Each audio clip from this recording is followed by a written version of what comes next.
Hello to the chicas and the chicos. How are you going, you all beautiful folks? Coming at you with the perfect game.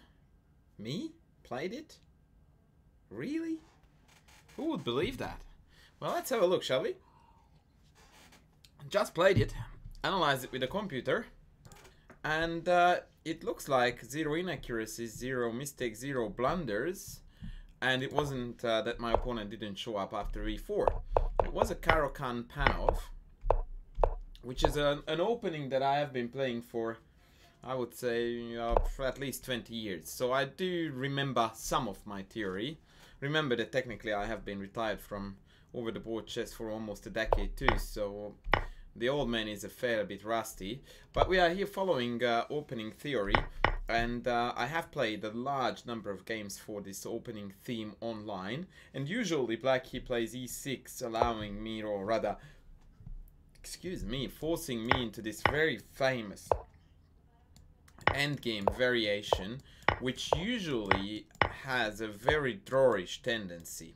That being said, I do have a pretty good record with this, so I either draw it or win it. I hardly ever lose it. And so I enjoy playing this variation a fair bit. However, if we go back all the way to the beginning, after queen b3, bishop takes, pawn takes, there is a fascinating sideline here that starts with knight b6. And this is basically a winning attempt by black, but at the expense of allowing white too much. d5 here is a very tempting mistake. I don't know the exact theory, but some beautiful games were played by black here based on this e5 idea. Yeah, black does have a fair bit going on in this position, which might be a motivation behind this knight b6 line.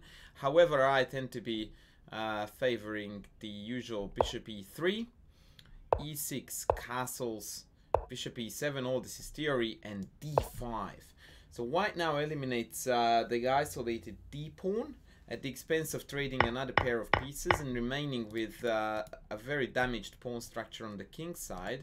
But what white, oopsie daisy, I didn't do that.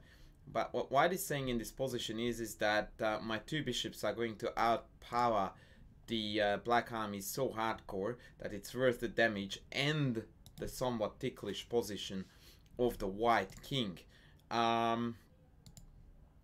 Castles, sorry, queen c7 was played, king b1, castles f4, and until here I'm still in theory, so this is still all book for me. If I recall rightly, knight b4, rook a d8 are two theoretical lines here. I thought it was rook d4 here, not rook e5 as per indicated by the computer. Let me have a look.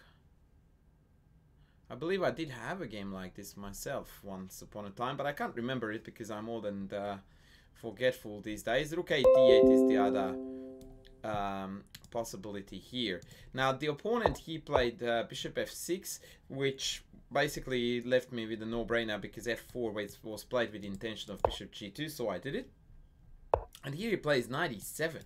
Now usually white does have an idea in this line. Quite ironically, white almost always wins this game on the queen's side where his king is located by virtue of the pressure of the heavy pieces, and the diagonal of the bishops also point that way. So very often white ends up, for example, after rook c1 playing for stuff like rook b5, hurting these two really big time. And so when my opponent played knight e7, I instantly grabbed the rook and chucked it on b5, thinking, well, happy days, b7 is hanging. So far we understand how the game was reasonably close to perfect on my end. a6 was played. Well, that's invitation for party. I suppose it doesn't really have a lot. Perhaps trying to sell this check idea, although there is not an awful lot in it, would have been a little bit more logical for a human mind. a6 I took. Queen c8, and I just went like, yeah, nah, I don't even want this queen to be here, to be a little bit pesky. And now he's kind of stuck because not a lot of pieces can move. Rook c1 is coming with a tempo, so things are looking quite ugly. He played knight g6. Looks logical for a human again, moving that knight that didn't really have a lot of squares to go to. That being said, g6 is an extremely and utterly passive square, so I brought the last boy to the party because Yasser is a goss. a boss rather, and he said that we need to bring all the boys to the party. And then after queen h3 he just opened himself up to this tactic. So I'm like, yeah, nah, I'm going for it, baby. Quite noteworthy to mention the time, which I don't think you can see. No, you can't. So it was a 5-minute blitz game, 5 each with no increment, and I still am on 4 minute 1 second. So I played it fairly fast. I'm quite proud that this went really that well. I expected it to go south later on. And here, okay, to be fair, my opponent played a pretty poor game, but he's rated 24-40 blitz. So I didn't really expect this move out of him. I thought that in this position he would take. And after king takes, he would somehow try to resolve the pin, which is far harder than it appears to be, because obviously the king can never walk out. So after the check, he would have to play something like 97 to prevent bishop d5. But boy, this is ugly. Mind you, had the game gone this way, I guarantee you I wouldn't have played a supposedly perfect game. So he went king to h8. I took the exchange, and it's very important in my opinion in such situations to maintain the momentum and to make sure that we have a crystal clear plan that leads to the cleanest victory. And quite ironically, this is where usually I tend to make moves where the computer disagrees with me, but to my mind that's the cleanest way to win. And if I do convert, I fully feel in the right to play like so. And on that note, I did play rook b7 with the idea of just trading like mad, and at the same time exposing the black back rank too.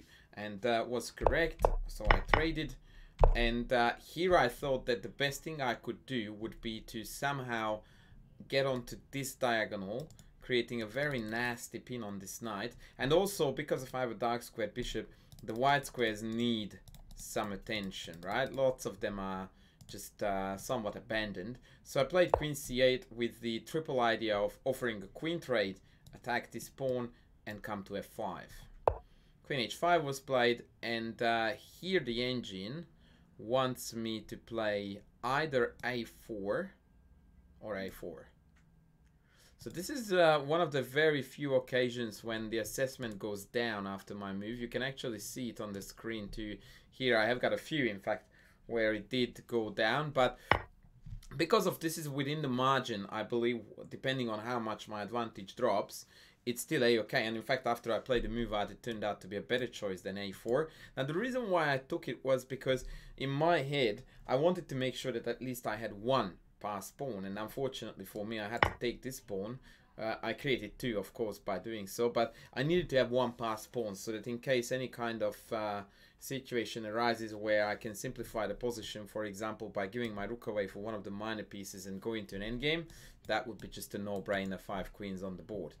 He took the pawn on f4 trying to be cute and check it down, and at that point I just went like, yeah, nah, it's all good, mate, I will attack it, and I'm getting ready again to occupy the white squares, preferably from here, so that then the rook can either join from here or here, depending on which way he goes. He went check, and after queen c2, resignation was received.